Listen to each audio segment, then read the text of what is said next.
Jewellery के CEO Sandeep Kohli अब हमारे साथ हैं। संदीप जी नमस्कार, बहुत शुक्रिया साथ जुड़ने के लिए। जहां तक डायमंड के प्राइसेस की बात है, ये काफी हद तक पिछले 3 सालों में लगातार गिरते रहे हैं। ये साल थोड़ा सा हमने स्टेडी आता हुआ देखा है, लेकिन वॉल्टिलिटी अभी भी यहाँ पर काफी ज्यादा है। कैसे देखते हैं सबसे पहले तो आप डायमंड के प्राइसेस? आपका ये बड़ा इंटरेस्टिंग क्वेश्चन है मनीषा जी। एक्चुअली अगर आप देखें तो जो डायमंड्स की प्राइसिंग है वो मोस्टली जो सॉलिटेयर प्राइसिंग में है वो कम हुई है, और वो भी होलसेल में। अगर आप रिटेल में देखेंगे तो the prices are failed, prices कम नहीं हुए हैं। इंडिया में मोस्टली जो डायमंड्स बिकते हैं वो ज्वेलरी में जो लगते हैं वो बिकते हैं जो छोटे डायमंड्स होते हैं। कंज्यूमर्स की चाहत उन डायमंड्स में ज़्यादा है और उनमें ज़्यादा प्राइस का डिफरेंस, इनफैक्ट प्राइस का डिफरेंस उनमें आया ही नहीं है रिटेल में। संदीप जी, अगर 4 Cs के अलावा यहाँ पर देखें तो इंद्रिया यहाँ पर एक नया स्पार्कल ऐड कर रहा है। उसके बारे में डिटेल में हमें व्यूअर्स को बताएं कि इस बार जब वो शादियों पे, वेडिंग सीजन पे, फेस्टिवल्स में डायमंड्स लेने के लिए जाएं तो इंद्रिया के डायमंड्स यहाँ पर किस तरह से डिफरेंट हैं? देखिए, हमने काफ़ी रिसर्च की जब हम डायमंड ज्वेलरी के बारे में सोच रहे थे। ये काफ़ी एक अस्टाउंडिंग फैक्ट है कि इंडिया की ज्वेलरी मार्केट 800,000 करोड़ की है और उसमें से जो डायमंड ज्वेलरी है वो लेस दैन 10 या 10% की है। तो काफ़ी लोग अभी डायमंड ज्वेलरी नहीं खरीद रहे, पर जो लोग खरीद रहे हैं या जो लोग चाहते हैं खरीदने के लिए, वो खरीदना चाहते हैं क्योंकि वो ये देखते हैं कि डायमंड का जो स्पार्कल है, जो शाइन है, वो उनको गोल्ड में नहीं मिलता। तो वो चाहते हैं उनके पास अलग वैरायटी ऑफ ज्वेलरी हो, उसमें डायमंड भी हो, और वो चाहते हैं कि डायमंड में स्पार्कल हो। इसलिए हमने क्या किया है कि एक तो 4 Cs हैं जो एक इंडस्ट्री स्टैंडर्ड बना हुआ है, पर 4 Cs के अलावा हम एक नया चीज़ ला रहे हैं कि अगर 2 डायमंड के 4 Cs सेम हो, हमारा जो इंद्रिया डायमंड है वो उससे ज़्यादा स्पार्कल करेगा। तो जो इंद्रिया डायमंड का स्पार्कल होगा वो दूसरे डायमंड से ज़्यादा होगा, और यही हम नई चीज़ इंडस्ट्री में ला रहे हैं। और इसी से हमने अपनी सारी जो इंद्रिया के ब्यूटीफुल डिज़ाइंस जो हैं इन्हीं डायमंड्स के साथ बनाए हैं। और हमें जो भी हमने रिसर्च की है उससे हमें यही दिख रहा है कि consumers are loving it. Alright, एक चीज़ यहाँ पर आपने सही कही कि जहाँ तक डायमंड्स की बात है, यहाँ पर डिमांड बढ़ती हुई नजर आई है, एस्पिरेशंस काफ़ी हैं। लेकिन आप कैसे देखते हैं overall market right now? Affordable diamonds, low caratage gold, क्या ये एक थीम होने वाला है आगे जाकर? हाँ, डेफिनेटली। ये देखिए कि लोग ज़्यादा से ज़्यादा अब ज्वेलरी 2 चीज़ों के लिए ख़रीद रहे हैं और वो बैलेंस कर रहे हैं।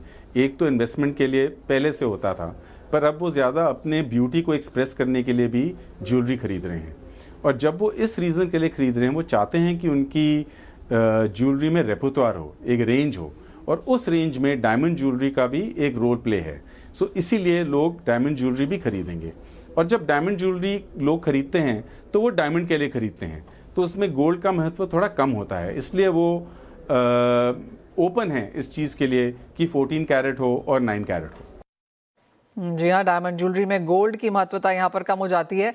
लेकिन अगर हम डिमांड की बात करें ओवरऑल, तो अप्रैल, मई, जून में बहुत स्ट्रॉन्ग डिमांड देखने को नहीं मिली। अप्रैल ऑफ कोर्स अक्षय तृतीया था, तब मांग थी, लेकिन मई और जून तो बहुत खाली गया। अगस्त से अक्टूबर तक यहाँ पर बिजी टाइम होता है ज्वेलर्स के लिहाज से, क्योंकि सीजन का टाइम होता है। किस तरह के नंबर्स, डिमांड की एक्सपेक्टेशन आप कर रहे हैं?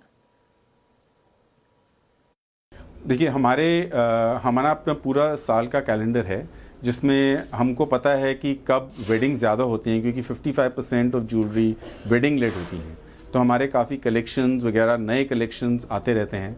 इसके अलावा भी जो हमारा रिफ्रेशमेंट रेट है असॉर्टमेंट का, वो मेरा ख्याल से इंडस्ट्री में सबसे ज़्यादा है। और अभी इस पीरियड में जब से हमने अपना डायमंड कैंपेन शुरू किया है, हम ऑलरेडी देख रहे हैं कि पिछले 2 हफ्ते से डिमांड बिल्कुल बढ़ गई है, क्योंकि गोल्ड प्राइस भी थोड़ा सेटल हो गया है। तो कंज्यूमर्स थोड़ा ज़्यादा रिलैक्स फील कर रहे हैं और लोग आ रहे हैं ज्वेलरी खरीदने के लिए। संदीप जी, फाइनली ज्वेलरी किस तरह से आप इसे पोर्ट्रे कर रहे हैं या प्रोफाइल कर रहे हैं? आपको लगता है कि जो वेल अर्नड है, 40-50 के आसपास के लोग, वो ज़्यादा ज्वेलरी खरीदते हैं, या फिर जेनजी और जो मिलेनियल्स हैं उनकी तरफ ज़्यादा ध्यान है? देखिए, हमारा जो ब्रांड है वो 2020 में बॉर्न हुआ है, तो हमारा ब्रांड तो जेन जी और जेन जी के स्टेक होल्डर्स के लिए ही बना है और किसी के लिए नहीं बना। तो हमारा जो पूरी रिसर्च है पूरे जो हम डिज़ाइंस बना रहे हैं या असॉर्टमेंट बना रहे हैं, हम इन्हीं के साथ रिसर्च करते हैं, जो जेनजीज हैं या उनके मदर्स या जो भी उनके स्टेक होल्डर्स हैं उनके लिए। तो our brand is for youngsters, और यंगस्टर्स आजकल जो हैं वो ज़्यादा अपने कल्चरल रूट्स की तरफ जाना चाहते हैं।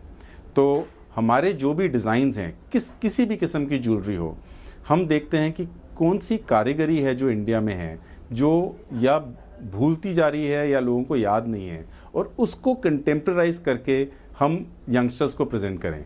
और पीपल यही बात को that is why they are liking India, because they like कि हम जो ट्रेडिशनल जो कारीगरी है, टेक्निक्स हैं, हम उसको रिफ्रेश करके कंज्यूमर्स के सामने रख रहे हैं।